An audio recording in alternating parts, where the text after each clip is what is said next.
Halo teman-teman, welcome back to my channel. Nah sobat semuanya, pada konten kali ini kita akan edukasi penanaman jahe merah di ladang tada hujan. Nah apa nih yang dimaksud dengan ladang tada hujan? Ladang tada hujan yakni dimana ladang kita aktif atau dapat air saat musim penghujan saja, dalam artian tidak dapat diairi dari sungai ataupun sumber yang lainnya, hanya mengandalkan pada waktu musim penghujan. Langkah yang pertama, kita siapkan dulu bibitnya teman-teman. Akan tetapi bibitnya sudah hidup ya, seperti di gambar ini.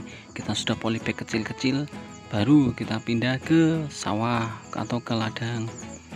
Nah ini teman-teman, kalau kita penanamannya mulai berumur 1 bulan, seperti ini umur 1 bulan, ada yang 1 bulan lebih, ini sudah hidup teman-teman.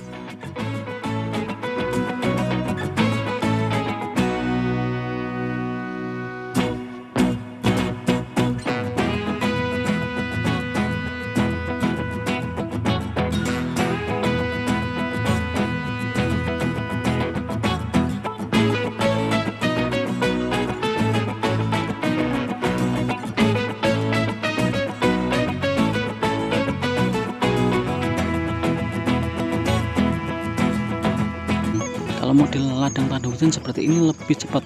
Emang sih pekerjaan kita lebih banyak, yakni lebih banyaknya nyemai di rumah, kita bawa ke ladang per polybag, itu menyusahkan banget teman-teman. Tapi inilah trik khusus di ladang tada hujan akan lebih memaksimalkan masa waktu hujan. Nah sobat-sobat, yang perlu diketahui untuk penanaman jahe, jangan lupa ya, drainase harus lancar, jangan sampai airnya tidak bisa mengalir atau becek ya, itu akan menimbulkan berbagai macam penyakit. Nah teman-teman, sekarang aku sudah berada di ladang dan kita sudah bawa bibitnya ke ladang dan sudah kita tanam. Nah untuk konten kali ini kita akan review mengenai penanaman jahe merah di ladang tada hujan ya.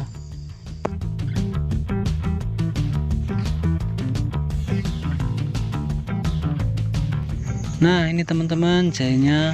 Jadi kemarin aku bulan Agustus akhir aku nyemai di rumah ya, dan waktu sudah tumbuh aku pindah ke polybag kecil-kecil, dan sekarang umur sekitar 1 bulan aku pindah ke ladang.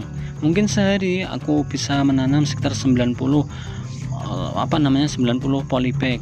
Jadi karena ini teman-teman, akses ladang dari jalan motor ini lumayan jauh dan turun, karena posisinya di lembah. Jadi kalau sehari nanam banyak itu capek naik turunnya bawa bibit teman-teman. Tapi tak apalah, ini teman-teman aku uji coba tahun ini memang modelnya seperti ini, karena kebanyakan itu penanaman di wilayahku itu langsung bibitnya ke ladang. Nah ini akan kita review mengenai nilai plus minusnya penanaman langsung dari rimpang di ladang ataukah disemai dulu di rumah. Oke teman-teman, kita akan lanjutkan reviewnya. Tapi teman-teman yang baru gabung silahkan tekan tombol subscribe-nya, juga loncengnya, dan ingat teman-teman jangan di skip agar teman-teman nggak gagal paham. Oke guys, langsung aja kita bahas mengenai plus minusnya. Yang pertama minusnya dulu guys. Untuk minusnya penanaman model seperti ini, yang pertama ialah 2 kali kerja atau bahkan lebih. Misalnya penyemaian jahe merahnya di rumah, penyemaian bibitnya kita di rumah, dan terus pindah ke ladang. Bukankah waktu pindah ke ladang kita hanya dapat membawa sedikit bibit, tidak bisa seperti bibit yang belum kita tanam atau belum per polybag. Jadinya kita membutuhkan proses yang lebih banyak tangan, katakanlah seperti itu. Yang kedua ialah penanamannya lebih membutuhkan waktu yang lama dibandingkan dengan kita bibit langsung ke ladang. Karena apa sob? Karena kita kalau penanaman seperti ini pastinya tadi bawa ke ladangnya katakanlah 90 polybag per hari, itu sudah capek kalau ladang kita jauh dari lokasi motor. Jadi beda dengan bibit ya guys, kita bawa 20 kilo sekali itu sudah jadi lumayan banyak. Nah, itulah minusnya teman-teman.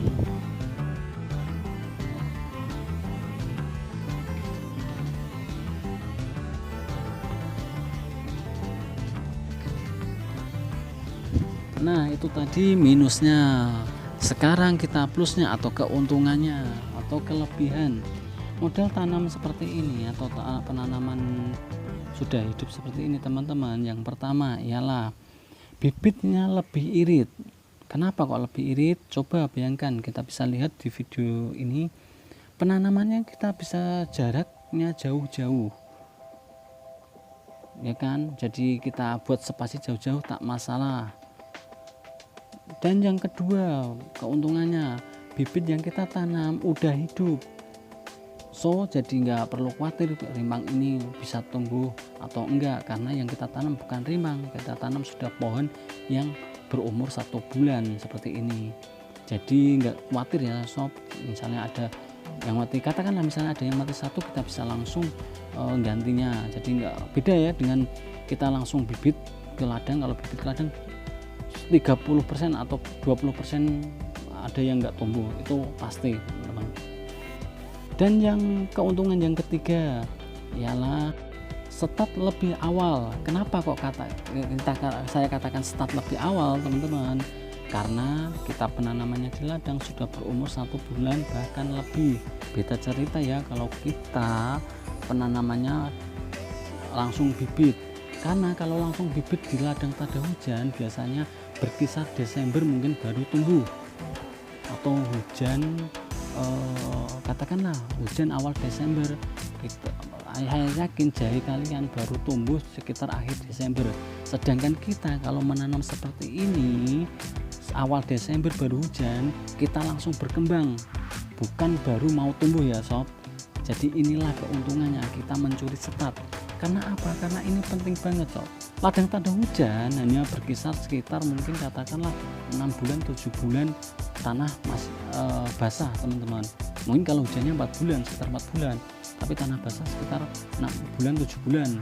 Sedangkan kalau bibit kita awal musim penghujan baru kita tanam atau belum tumbuh, itu umur jahe kita sangatlah pendek. Berbeda cerita kalau kita seperti ini sob. Jadi paling enggak selisih 1 bulan bahkan 2 bulan umur jahe kita. Jadi inilah keuntungannya yang paling signifikan ya. Ini kita memenangkan start ya kan, atau penanaman lebih awal dan terus hidup. Nah kebetulan sob ini ada lengkuas juga, jadi ladangku tak bagi menjadi 3 ya, 3 bagian. Yang paling bawah lengkuas, yang tengah jahe merah, dan yang paling atas ialah kencur. Karena komoditas utama di kawasanku ini adalah kencur dan lengkuas.